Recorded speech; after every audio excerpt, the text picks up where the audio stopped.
guys, got this shaper all cleaned up. Got the power feed obviously mounted and everything that you saw last time. Made a new pair of fences a little bit taller, so that way I can kind of hopefully mount some type of a dust hood.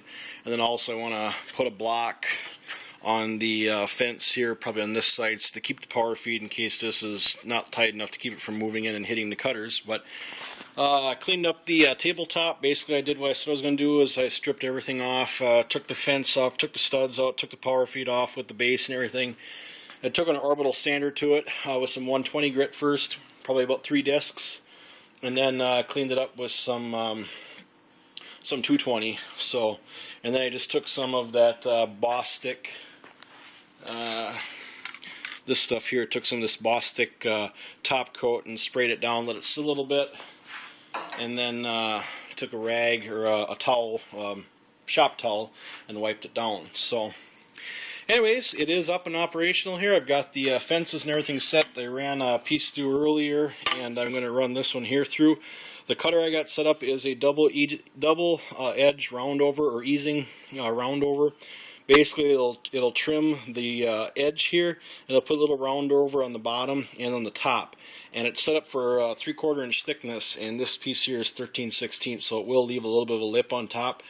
But when I get my doors sanded, I always specify to have them sanded to 10 thousandths under 3/4. So this will work perfect.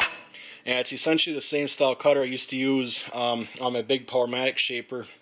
But that cutter was about 4.5 inches, 4.5 to 5 inches in diameter, with an 1.25 bore. And I just think that's just way too big because there's a lot of weight with that cutter. That cutter probably weighs about 8 to 10 pounds. So I just don't want to load the spindle with that big cutter, so that's why I got this one here. So, plus, I have a different cutter that's just like this I had on the shaper earlier, is what I used to use before I got that big cutter.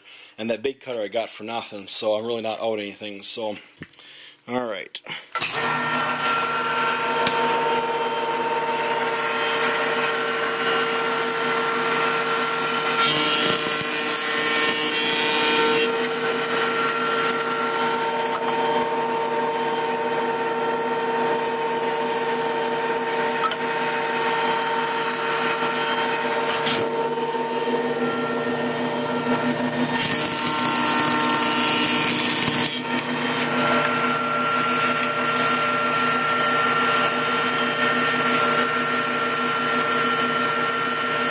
This is the lip I was talking about, but then again, this piece of stock is 13/16, and my door is finished about just a pinch under 3/4, probably about 10 thousandths under 3/4.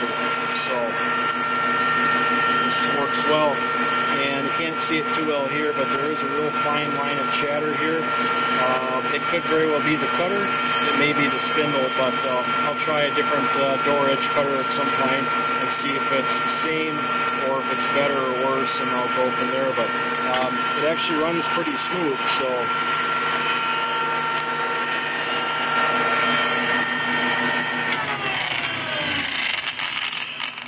and this cutter that's in here is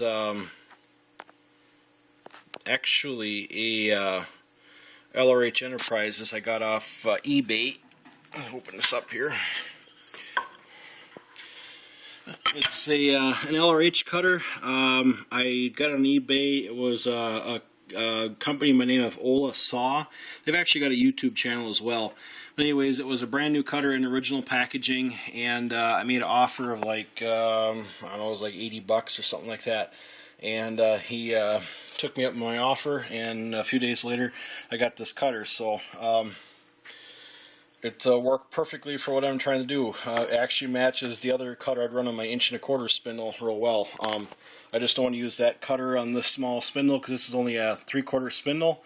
And that other cutter I use for shaker edge is probably about 4.5 inches in diameter. And there's actually a shot of it in use on building cabinet doors for the Vanity series I did about a year ago. So anyways, so there's the first piece I ran through, and it works very well. And the one thing I was going to check here was to see, I thought maybe I might have to shim the fences a little bit, but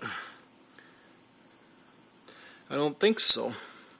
looks to be laying perfectly flat on the table, but I'll look at fine-tune that if need be. So it's not too common or too uncommon to have to shim behind the fence here to push it out or push this side out or whichever. So when you're trimming when you're doing a live edge or trimming the entire edge, you got to make sure that your fences are perfectly parallel with one another. It's got to be set up basically just like a joiner to get a nice, clean, even cut. So